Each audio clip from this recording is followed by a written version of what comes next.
যেই দেশের ভিতরে শাহজালাল রহমাতুল্লাহ আলাইহির মাধ্যমে ইসলামের পতাকা উড্ডীন হয়েছে, যেই দেশের ভিতরে মুফতি ফজল হক আমিনী রহমাতুল্লাহ আলাইহি বাংলাদেশের ভিতরে ইসলামের ঝন্ডা 21 মাস কারা নির্যাতন ভোগ করে শাহাদাত বরণ করেছে, সেই মাটির ভিতরে ইসলামকে মাইনাস করে আগামী নির্বাচনে প্রতিদ্বন্দ্বিতা করে আসলে তাদেরকে পুরী গঙ্গায় ফেলে দেওয়া হবে, পুরী গঙ্গায় দেওয়া হবে, পুরী গঙ্গায় ফেলে দেওয়া হবে। ঠিক না ঠিক? বক্তব্য রাখবেন উলামায়ে কেরাম। আমি আপনাদের সামনে ভাঙ্গাচোরা এলোমেলো একটি কথা বলতে চাই। মাস্টার নাম হলো মুহররম মাস। জবান খুলে বলেন মাস্টার কি নাম? ব্যাখ্যা বিশ্লেষণ ছাড়াই বলতে চাই, এই কালামুল্লাহ সর্বপ্রথম নাজিল হয়েছে মুহাম্মদুর রাসূলুল্লাহ সাল্লাল্লাহু আলাইহি ওয়াসাল্লামের প্রতি। কোরআন কাকে বলা হয়? কওমি মাদ্রাসার এই একটি কিতাব রয়েছে, শরহে বেকায়া, দ্বাদশ শ্রেণীতে পড়ানো হয়। তার নাম হলো নুরুল আনওয়ার কিতাবুল্লাহ। ওই কিতাবে আমি পড়েছি আম্মাল কুরআন ফাল কিতাবুল মুনাজ্জাল আলা রাসূলিল্লাহি সাল্লাল্লাহু আলাইহি ওয়াসাল্লাম আল মানকুল আনহু নাকলান মুতাওয়াতিরান বিলা শুবহা। মুসলমানরা, কুরআন তাকে বলা হয়েছে যা মুহাম্মদুর রাসূলুল্লাহ সাল্লাল্লাহু আলাইহি ওয়াসাল্লামের উপর আমার আল্লাহ পাকের প্রদত্ত থেকে নাজিল হয়েছে। সেই নাজিলকৃত গ্রন্থকে গোটা পৃথিবীর উপর যখন ইয়াজিদের বাহিনী ইসলাম আর মুসলমানদের কুরআনের শাসনকে মাইনাস করে তারা ব্যক্তি পূজার শাসন গোটা পৃথিবীর মধ্যে যখন চমকে দেওয়ার ষড়যন্ত্র করেছে, হুসাইন রাদিয়াল্লাহু তাআলা আনহু ৭২ কে সৈনিককে সোজা চলেছেন কারবালা প্রান্তরে। ঠিক না বিঠে? আমি আপনাদের সামনে ওই দিকে যেমন একটি কথা বলতে চাই। মুহররম মাস ১৪৪৭ হিজরির প্রথম সপ্তাহে চলছে। মুহাম্মদুর রাসূলুল্লাহ সাল্লাল্লাহু আলাইহি সাল্লামের একজন সাহাবী, তার নাম ওমর ফারুক, গোটা পৃথিবীর মুসলিম জাহানের বাদশা, অর্ধ পৃথিবীর বাদশা মুহাম্মদুর রাসূলুল্লাহর সৈনিক হযরত ওমর ইবনে খাত্তাব রাদিয়াল্লাহু তাআলা আনহু, ওনার জমানায় পৃথিবীর আনাচে কানাচে ইসলামের পতাকা উড্ডীন হওয়ার সাথে সাথে চতুর্দিক থেকে একটি প্রস্তাব আসছে। আমরা বিভিন্ন স্থানে পত্র পত্রিকা লিখতে হয়, আমরা বিভিন্ন জায়গায়, আমরা বিভিন্ন স্থানে গুরুত্বপূর্ণ বিষয় লিপিবদ্ধ করতে হয়। যদি একটি তারিখ করা হতো তাহলে সাল এবং তারিখ বলা হতো। মুসলমানরা সংসদ ভবনের কথাবার্তার মধ্যে এক একজন এক এক মত দিয়েছেন, সেদিকে অনেক আলোচনা। সিরাত ইবনে হিশাম, বিভিন্ন কিতাবের মধ্যে সিরাতের কিতাব উল্লেখ করা হয়েছে, বিশেষ করে খেলাফতে রাশেদা, খেলাফতে বনু উমাইয়া, এই যে উস্তাদ মুহতারাম, এই সকল ইতিহাস কওমি মাদ্রাসার পাঠ্য তালিকায় হেদাতুন নাহু কিতাবের মধ্যে এই সকল এবং নাহমির এই সকল কাপিয়া এই সংক্রান্ত বিষয়ের ক্লাসের মধ্যে এগুলো পড়ানো হয়। মুসলমানরা, ওই জায়গার মধ্যে উল্লেখ করা হয়েছে মুহাম্মদুর রাসূলুল্লাহ সাল্লাল্লাহু আলাইহি সাল্লামের চাচাতো ভাই আলী রাদিয়াল্লাহু তাআলা আনহু একটা প্রস্তাব দিয়েছিল।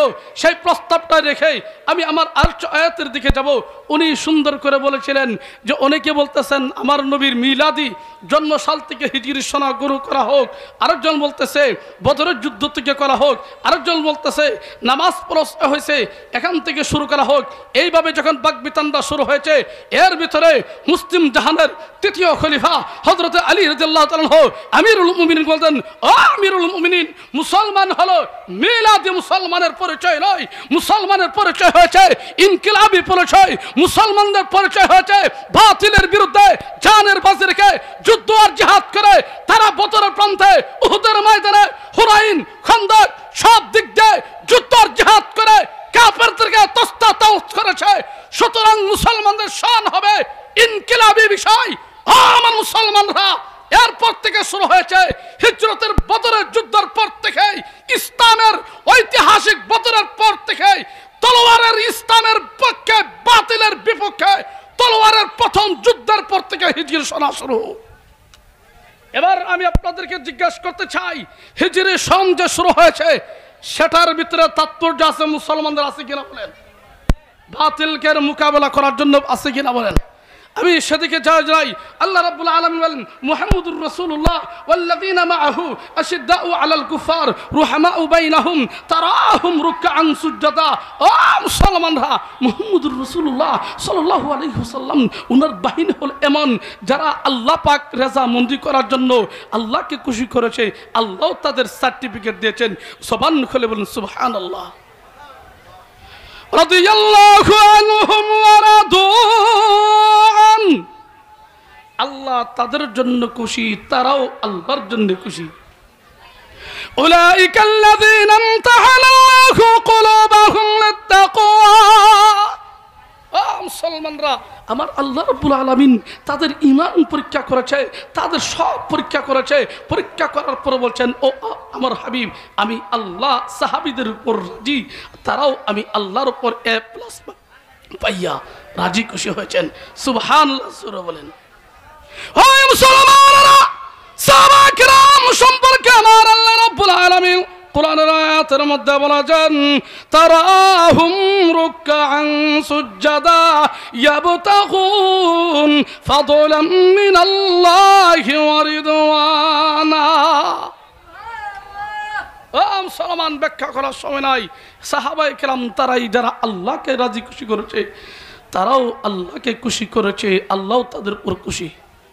এখন আমি আপনাদেরকে একটি মাসআলা জিজ্ঞেস করতে চাই। আপনাদের গ্রামের মধ্যে সম্ভ্রান্ত কোনো ব্যক্তিকে যদি মনে করেন, এখানে আমাদের সহসভাপতি হিসাবে আছেন জনাব আব্দুল মুবারক সাহেব। এখন আব্দুল মুবারক সাহেবের নামটাকে ব্যঙ্গ করে যদি মুবারককে যদি বলে, সবাই বলেন নাউযুবিল্লাহ আয়াদাল্লাহু মিনহু। নামটা ব্যঙ্গে করে বঙ্গ করে যদি কোনো ব্যক্তি বলে, এটা কি অপমান হবে না সম্মান হবে? কথা কি বুঝতেছেন আপনারা? এটা কি অপমান না সম্মান? নামটাকে যদি সুন্দর করে ভালো করে বলে, এটা কি সম্মানের হবে না অপমান হবে? যেমন আমার উস্তাদ মুহতারাম আল্লামা আলহাজ হযরত মাওলানা কামরুজ্জামান সিদ্দিকী হাফিজাহুল্লাহ, জনাব আবুল মুবারক সাহেব, আবুল মুবারক সাহেবকে যদি কেউ মুবারক্কা এইভাবে যদি বলে, আপনাদের গ্রামের মানুষ বলবে, বেয়াদব, তোর দাদার বয়সের সমতুল্য নাম হলো মুবারক, মুবারক্কা কেড়ে গইলে সর দিবে কিনা বলেন? আর আসতে বলেন সর দিবে কিনা? এইবার আমি জিজ্ঞেস করতে চাই, সাহাবীদের মধ্যে একজন সাহাবী, তার নাম হযরতে হুসাইন রাদিয়াল্লাহু তাআলা আনহু। উনি কি সাহাবী ছিল কিনা? আসতে কোন কে? উনি কি সাহাবী ছিল কিনা? মিডিয়ার ভাইরা জবাব দেন, উনি কি সাহাবী ছিল কিনা? হাসান রাদিয়াল্লাহু তাআলা আনহু নবীর সাহাবী, হুসাইন রাদিয়াল্লাহু তাআলা আনহু নবীর সাহাবী। এখন 10 দিন মুহররমের 10 তারিখ পর্যন্ত জারির আসর গুনাহের কাজ বসায়া, আল্লাহ মা নাই রে বাপ নাই রে ছিল রে তোর ভাই, ভাইনে গেল পানি আনতে পোরাত নদী ভাই, তোকের রাজা দোবাসায় বলো কে হাওয়ায়া আমার বাইনি আয়ে রে হচ্ছেন। এইগুলো সমাজ আছে কিনা বলেন? জবান বন্ধ করেন, আছে কিনা উচ্চ কণ্ঠে বলতে হবে। আর জবান করবেন, আছে কিনা বলেন?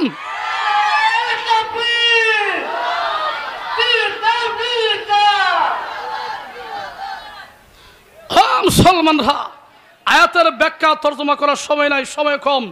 মাসআলাটা এই জন্য বলে যাচ্ছি, আমাদের গ্রামের সরলা অজলা সবলা কিছু দিনদারি কিছু মা বোনরা আছে, জারি এইগুলো আপলোড করে তারা শুনে, শোনার পরে তারা হুচ্ছেন তারা বলে।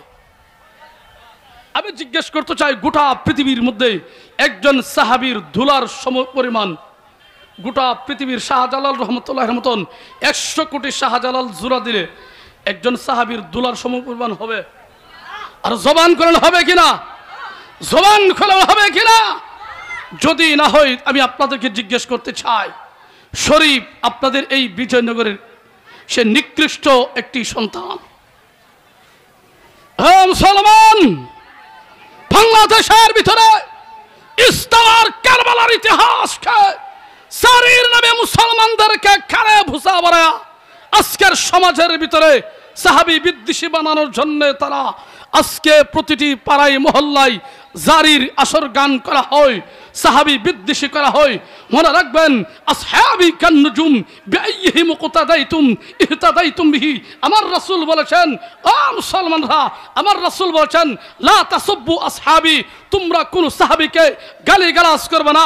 ও মুসলমানরা, রাসূল সাল্লাল্লাহু আলাইহি ওয়াসাল্লাম বলেছেন, আমার রাসূল সাল্লাল্লাহু আলাইহি ওয়াসাল্লাম বলেছেন, আল হাসান ওয়াল হুসাইন সাইয়্যিদা শাবাবি আহলিল জান্নাহ। আমার রাসূল বলেছেন, মান আহাব্বাহুমা ফাকাদ আহাব্বানি ওয়া মান আবগাদাহুমা ফাকাদ আবগাদানি ওয়া মান আযানি ফাকাদ আযানাল্লাহ। আমার রাসূল বলেছেন, কওমি মাদ্রাসার শরহে আকায়েদ নামক কিতাবে উল্লেখ করা হয়েছে, সাহাবায়ে কেরাম হয়েছে এক একটা নক্ষত্রের মাত্র। মান আহাব্বাহুমা ফাকাদ আহাব্বানি, যারা সাহাবীর মধ্যে হাসান হুসাইন রাদিয়াল্লাহু রিদওয়ানুল্লাহি আজমাইন তাদেরকে মহব্বত করবে, ভালোবাসবে, তারা যেন স্বয়ং আমি নবী মুহাম্মদুর রাসূলুল্লাহ সাল্লাল্লাহু আলাইহি সাল্লামকে মহব্বত করলো। ওমান আবগাদাহুমা ফাকাদ আবগাদানি, আর তারা নাম ভাঙাবে যারা, তাদেরকে তুচ্ছ তাচ্ছিল্য যারা করবে, তাদেরকে হাচ্ছেন হুচ্ছেন যারা বলবে, ফাকাদ আবগাদানি, সে যেন স্বয়ং মদিনার মুহাম্মদুর রাসূলুল্লাহ সাল্লাল্লাহু আলাইহি সাল্লামকে বলল। আর আমার রাসূল বলছেন, ওমান আযানি, যারা আমি নবীকে কষ্ট দিবে, ফাকাদ আযানাল্লাহ, শরহে আকায়েদ কিতাবে উল্লেখ করা হয়েছে, তারা যেন স্বয়ং আল্লাহকে কষ্ট দিল। কথা বুঝছেন তো? সময় কম, বন্ধু মানুষ আসছে, কথা বলবে। শেষ কথা বলতে চাই, বাংলাদেশের ভিতরে যতগুলি কোরআনের আয়াতের তাফসীর কারক হয়েছে, যতগুলি হাদিসের কিতাব আবিষ্কার হয়েছে, যতগুলি ফতোয়ার কিতাব আবিষ্কার হয়েছে, একটা ফতোয়ার কিতাবে প্রমাণ যদি কেহ করতে পারে জারি বেড়া বিড়ি মিলা গাঞ্জার সরবরাহ জায়েজ আছে, আমি আমদাদুল্লাহ হাবিবি বাংলার জমিন আর মাইকের সামনে দাঁড়াবো না। ওই ব্যক্তি যদি বাবের বেড়া প্রমাণ করতে পারে, আজকের সম্মেলন থেকে মিডিয়ার মাধ্যমে বলছাই, তাকে আমি সর্বোচ্চ পুরস্কার পুরস্কৃত করব। কোন ব্যক্তি যদি প্রমাণ করতে পারে জারি কোরআনে আছে। কি বলেন আছে? মুফতি সাহেব, জারি কোরআনে আছে? উনি একজন মুফাসসিরুল কোরআন মুফতি সাহেব মানুষ, হুজুর কাছ থেকে জানা নেবেন। আমি আপনাদেরকে একটি কথা বলতে চাই, জারির আসরে যদি আপনাদেরকে দাওয়াত দেয় যাওয়ার জন্য, আপনারা যাবেন? জারি হালাল না হারাম? জারি হালাল না হারাম? পরিষ্কার করে বলতে চাই, বাংলার মাটিতে সাহাবায়ে কেরামের অপমান বরদাস্ত করা হবে না, হবে না, হবে না। ঠিক আছে?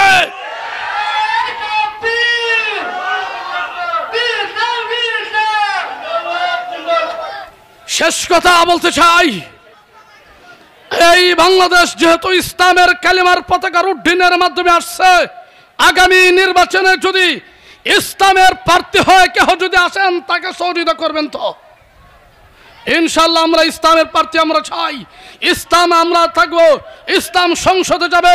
তবে শেষ কথা বলতে চাই, ব্যঙ্গের ছাতার মতো নাস্তিকার মুরতাদরা নতুন বাংলার ভিতরে ইসলামের বিরুদ্ধে চাই দিকে আসবে, সেই দিকে রক্ত দিয়ে যদি প্রতিহত করতে হয়, জীবন দিতে হয়, কারা কারা রাজা হাত উঠে দেখা।